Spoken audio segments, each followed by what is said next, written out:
Let's talk about this. The big news of the week, maybe for the next 2 weeks until Phil gets the credit card again, is Microsoft's bid to buy Activision Blizzard. Activision Blizzard is responsible for games such as Call of Duty, Diablo, and World of Warcraft. The bill for this deal is around $68.7 billion. In local currency terms, that's just over 9,000. This one came out of nowhere, at least for me. I couldn't believe it. I asked a couple of friends to check that I read the headline right.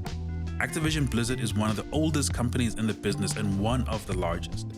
However, in recent years, under the leadership of Bobby Kotick, the company has been the recipient of significant, absolutely warranted criticism.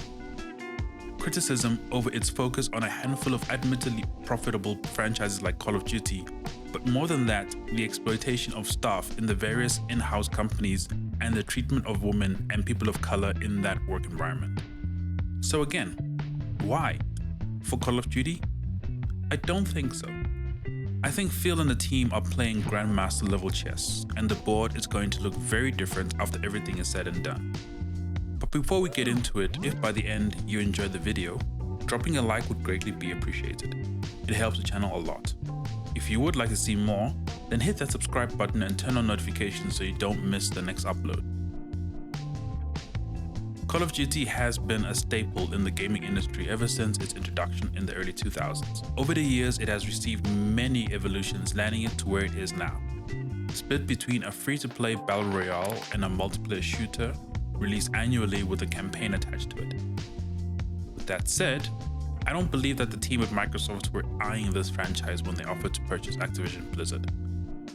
I think there are other reasons which we will get into later in the video. However, I do believe that this game is going to receive the majority of the planned changes under Xbox leadership. Firstly, Warzone won't change. The game will continue to be free to play and multi-platform. I think Call of Duty multiplayer and the campaign may be separated into two entities. Not entirely distinct of each other, but they won't be bundled together in each release. Here's why. The Call of Duty multiplayer is such a significant product on its own that tons and tons of players will tell you that they have not played the campaign since probably Call of Duty Advanced Warfare, maybe earlier. The multiplayer pushes sales, something I think Activision Blizzard saw years ago and capitalized on that. So it could be a separate product on its own, but I would not discount the single player. Think back to Call of Duty 2 and how tense and epic that game was. You felt like one of the soldiers in Saving Private Ryan. The same experience was transformed when Call of Duty Modern Warfare launched. So many epic moments that'll still register to this day. There's still gold here, and I think the team at Xbox thinks so too. Will future Call of Duty titles be exclusive to the Xbox ecosystem? If they separate the campaign from the multiplayer, then the campaign is a definite yes. That will be exclusive to the Xbox ecosystem. The multiplayer is a maybe. Either way, they will be on Game Pass, as will most of the lineup of games from Activision Blizzard. Overwatch 2 has had quite the disruptive development cycle. While it has not had a specific release date since it was announced at BlizzCon in 2019, it was expected to release in 2022. No word yet on a hard release date, but I expect that the team is far into the development cycle that making the game exclusive would not be possible if not desirable. The immediate future of this game is not likely to change. What I suspect we will see is an expansion on the Overwatch franchise to other games and media. The Overwatch story is so rich and fascinating. It's begging for a television series or movie, and the lore is so rich that other types of media could easily be made from it. I think the other IP in the Activision Blizzard pantheon is what Xbox is looking at. This is the reason why Xbox bought Activision Blizzard.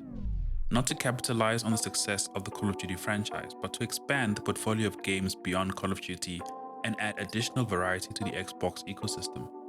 During an interview with the Washington Post, Phil Spencer pointed to a couple of games that were lost to time within the Activision Blizzard portfolio. The games he mentioned were King's Quest, Guitar Hero, and Hexen. Other games worth pointing out are the recent remakes of classic games. Vicarious Visions and Toys for Bob successfully brought Crash Bandicoot and Tony Hawk into the modern age. So these studios are capable of revitalizing old franchises and expanding on new ones. I suspect most of these titles will be Xbox exclusive, since the complexities around these games is nowhere near that of the Call of Duty franchise. Blizzard's other titles I suspect won't go under the knife. With games like World of Warcraft and StarCraft being PC-only titles, the debate about console exclusivity regarding these titles is moot. Diablo 4, on the other hand, is well into development, that it is unlikely to be an Xbox exclusive, a similar case to Overwatch 2. This was a massive deal, and there can only be serious implications to Activision Blizzard and the rest of the industry as a result. In the next 5 to 10 years, the company will look and sound very different. At the end, I expect the portfolio of games supporting the bottom line of the company to expand beyond just Call of Duty, Overwatch, and Warcraft. For the first time in a long time, we may see new IPs coming out of the 9 Activision Blizzard-owned studios. In an interview with CNET, Phil mentioned that Bethesda will run semi-independently. I don't think Activision Blizzard will have the same level of autonomy, at least soon after the acquisition deal is complete. Once leadership structures are in place, then each studio may be asked what games they would like to make that fall in line with the broader strategy of the new Activision Blizzard and Xbox as a whole. Thank you so much for watching till the end, I really do appreciate it. If you enjoyed the video, dropping a like would be greatly appreciated. It really helps the channel a lot. If you'd like to see more, then subscribe and turn on notifications so you don't miss any future uploads. Thanks again, and we'll chat in the next one. Cheers.